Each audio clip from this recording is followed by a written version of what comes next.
ketemu lagi di program Belajar Bahasa Mandarin dari bolong.id. Nah, di 2 episode lalu ya Sobat Bolong, tepatnya di episode ke-19, kita udah sempat belajar tentang jenis-jenis sapaan untuk laki-laki. Nah, sekarang ini saatnya kita belajar cara menyapa perempuan dalam bahasa Mandarin. Ya dong, biar lengkap. Jadi ada yang laki-laki, ada juga sapaan untuk perempuan.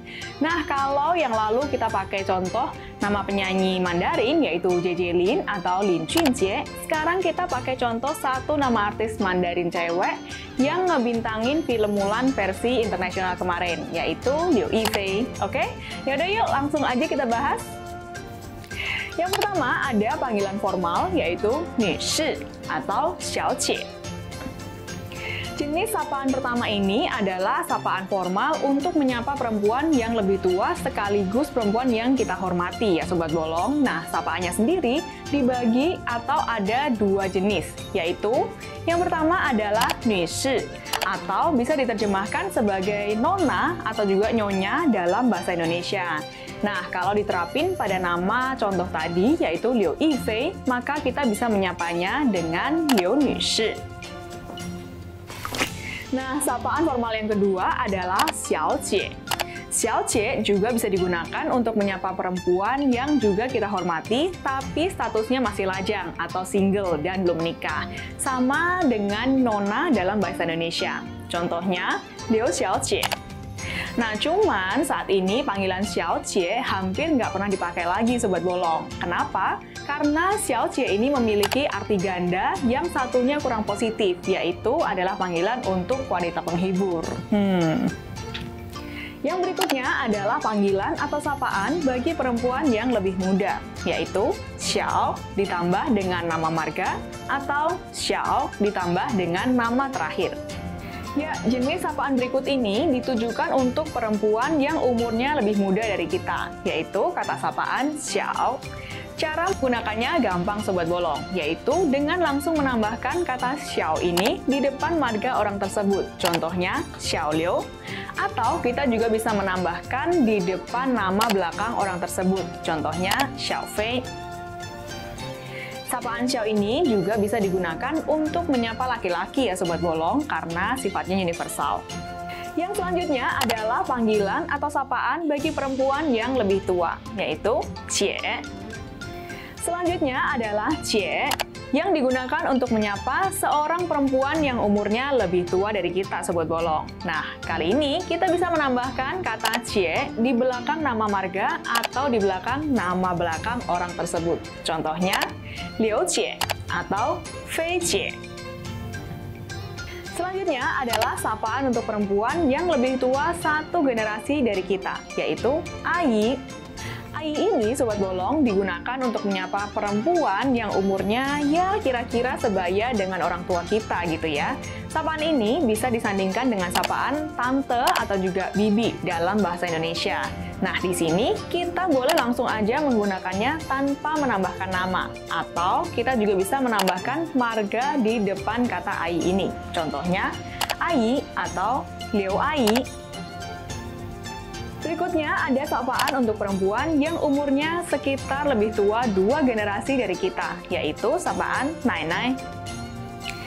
Nah, kalau menyapa laki-laki yang seumuran dengan kakek kita, kita menggunakan sapaan 爷爷.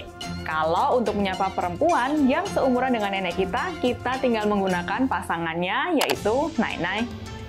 奶奶 ini Sobat Bolong bisa digunakan sendiri, yaitu tanpa digabungkan dengan marga atau nama, atau bisa juga digabung dengan marga orang tersebut. Contohnya nih, 奶奶 atau 刘奶奶. Oke, kalau tadi kita udah bahas panggilan-panggilan formal, sekarang kita masuk ke panggilan spesial atau 其他特殊称呼. Kalau laki-laki aja ada panggilan khususnya, sekarang perempuan juga harus ada dong ya Sobat Bolong. Nah, terus kira-kira apa aja nih panggilan khusus untuk perempuan? Nah, kalau kalian mau tahu, simak video ini sampai habis supaya kalian nggak ketinggalan. Yang pertama adalah 宝贝 atau 宝宝yang berarti baby. Sapaan pau-pau marak digunakan untuk menyapa perempuan yang disayangi atau bisa juga digunakan untuk menyebutkan diri sendiri di depan orang yang kita sayang. Nah, kalau dalam bahasa Indonesia, sapaan ini ya sedikit mirip dengan istilah baby atau bebek gitu ya Sobat Bolong. Sapaan Pau-Pau juga bersifat universal, sehingga kita bisa menggunakannya untuk menyapa laki-laki maupun juga perempuan. Nah, tapi penggunaan kata Pau-Pau umumnya digunakan oleh kalangan anak muda. Kenapa? Karena panggilan ini memiliki kesan atau sifat seperti sok imut dan manja-manja di depan pasangan, gitu Sobat Bolong. Selanjutnya, yang sekaligus mirip dengan Pau-Pau adalah Sinaite, yang berarti sayang atau dear dalam bahasa Inggris. Nah, yang kedua ini adalah Sinaite, yang artinya itu sayang atau dear ya Sobat Bolong. Sapaan Sinaite ini bisa digunakan untuk menyapa perempuan yang sudah akrab dengan kita. Jadi, antara perempuan dengan perempuan, atau bisa juga digunakan oleh laki-laki untuk menyapa teman dekat yang bergender perempuannya. Oke, next ada Tongxue, yaitu teman sekolah. Tongxue atau teman sekolah sudah pernah kita bahas di episode sebelumnya ya Sobat Bolong. Sapaan ini berlaku untuk teman sekolah laki-laki maupun juga perempuan yang sepantaran dengan kita. Sedangkan untuk kakak kelas perempuan, kita bisa memanggil mereka dengan sebutan Xue Jie atau Xue Mei untuk memanggil adik kelas yang perempuan. Mei atau cewek cantik. Dan yang terakhir ini, Sobat Bolong, nggak kerasa ya, kita tiba-tiba udah masuk aja ke poin yang terakhir, yaitu adalah menu, atau secara harafiah bisa diterjemahkan sebagai cewek cantik.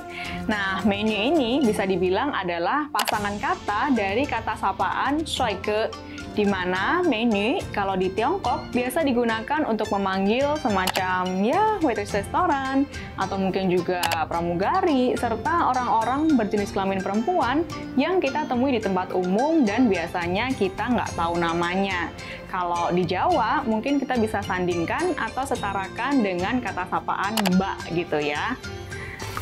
Ya, dengan demikian lengkap sudah episode kata sapaan Mandarin kita, baik itu untuk yang cowok maupun sapaan untuk cewek. Nah, bagi kalian yang ketinggalan episode sapaan versi cowoknya, kalian bisa langsung aja seperti biasa klik link videonya di kolom deskripsi di bawah ini.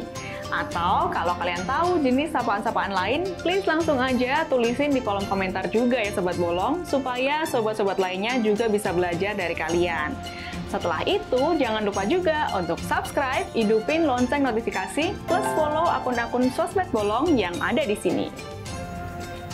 Oke Sobat Bolong, thank you udah nontonin sampai habis, and I'll see you in the next video. 再见!